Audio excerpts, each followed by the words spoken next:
பராசக்தி காலத்தை வென்ற காவியம் ஒரு விமர்சனம் 1952 வெளியாகி தமிழ் சினிமா வரலாற்றில் தனக்கென ஒரு நீங்கா இடத்தை பிடித்த திரைப்படம் பராசக்தி. முத்தமிழறிஞர் கலைஞர் மு.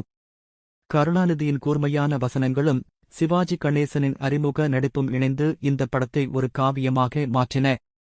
சமூக சீர்திருத்த கருத்துக்களை வலுவாக முன்வைத்த இப்படம் அன்றைய காலகட்டத்தில் பெரும் அதிர்வலைகளை ஏற்படுத்தியது.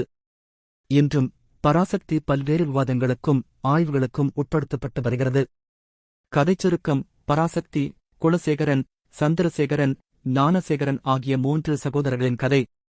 அன்னையின் மரணத்திற்குப் பிறகு ஒவ்வொருவரும் வெவ்வேறு பாதையில் பயணிக்கிறார்கள். குலசேகரன் சமூக அநீதிகளுக்கு எதிராக போராடும் புரட்சியாளராகிறார். சந்திரசேகரன் தனது காதலை அடையப் போராடுகிறார். ஞானசேகரன் தனது சுயநலத்திற்காக எதையும் செய்யத் துணிகிறார். இவர்களின் வாழ்க்கைப் போராட்டங்கள், காதல், சோகம் மற்றும் சமூக பிரச்சினைகளை மையமாக வைத்து கதை நகர்கிறது. வசனங்கள்: கூர்வாள் போன்ற கருணாநிதியின் எழுத்து. பராசக்தி திரைப்படத்தின் மிகப்பெரிய பலம் அதன் வசனங்கள். கலைஞர் கருணாநிதியின் வசனங்கள் கூர்மையானவை, சிந்திக்கத் தூண்டுபவை, சமூக ஏற்றத்தாழ்வுகளைச் சாடுபவை. கோவில் என்றால் சாமி இல்லை, கல்தான் இருக்கிறது போன்ற வசனங்கள் மதத்தின் பெயரால் நடக்கும் மூடநம்பிக்கைகளை சாடின. பெண்ணடிமை வேண்டாம் என்ற முழக்கம் பெண்களின் உரிமைகளை வலியுறுத்தியது. ஒடுக்கப்பட்ட மக்களின் குரலாக ஒலித்த இந்த வசனங்கள் பராசக்தி திரைப்படத்திற்கு ஒரு தனித்துவமான அடையாளத்தை வழங்கின. இந்த திரைப்படம் சிவாஜி கணேசனின் அறிமுகப் படமாக அமைந்தது. குலசேகரன் கதாபாத்திரத்தில் அவர் வெளிப்படுத்திய நடிப்புத் திறன் தமிழ் திரையுலகை வியக்க வைத்தது. கம்பீரமான குரல், உணர்ச்சிகரமான நடிப்பு, வசன உச்சரிப்பில் தனித்துவமென சிவாஜி கணேசன் தனது முதல் படத்திலேயே ஒரு நட்சத்திரமாக ஜொலித்தார். அவரது உடல் மொழி, கண்கள், பேச்சு என ஒவ்வொன்றும் கதாபாத்திரத்திற்கு உயிரூட்டின. பராசக்தி சிவாஜி கணேசனின் திரைப்பயணத்திற்கு ஒரு வலுவான அடித்தளமாக அமைந்தது.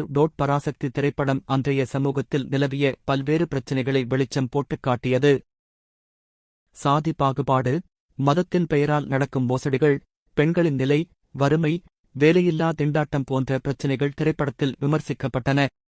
குறிப்பாக கோவில் நிர்வாகத்தின் குறைபாடுகள் மற்றும் அங்கு நடக்கும் அநீதிகளைப் பற்றிப் பேசிய காட்சிகள் பெரும் பரபரப்பை ஏற்படுத்தின. சமூக சீர்திருத்த கருத்துக்களை முன்வைத்த இப்படம் பல விவாதங்களைத் தூண்டியது. பராசக்தி திரைப்படத்தின் பாடல்கள் இனிமையானவை. ஓ ரசிக்கும் சீமானே, எல்லோரும், கலை மகளே போன்ற பாடல்கள் இன்றும் மக்கள் மனதில் நீங்கா இடம் பிடித்துள்ளன. ஆர்.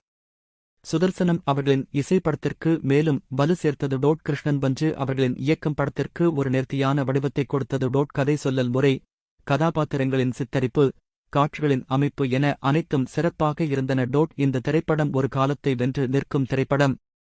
கலைஞர் கருணாநிதியின் வசனங்கள், சிவாஜி கணேசனின் நடிப்பு, சமூக விமர்சனம், இனிமையான இசை என அனைத்தும் பராசக்தி திரைப்படத்தை ஒரு மறக்க முடியாத அனுபவமாக மாற்றுகின்றன. இப்படம் தமிழ் சினிமா வரலாற்றில் கொண்டாடப்படுகிறது.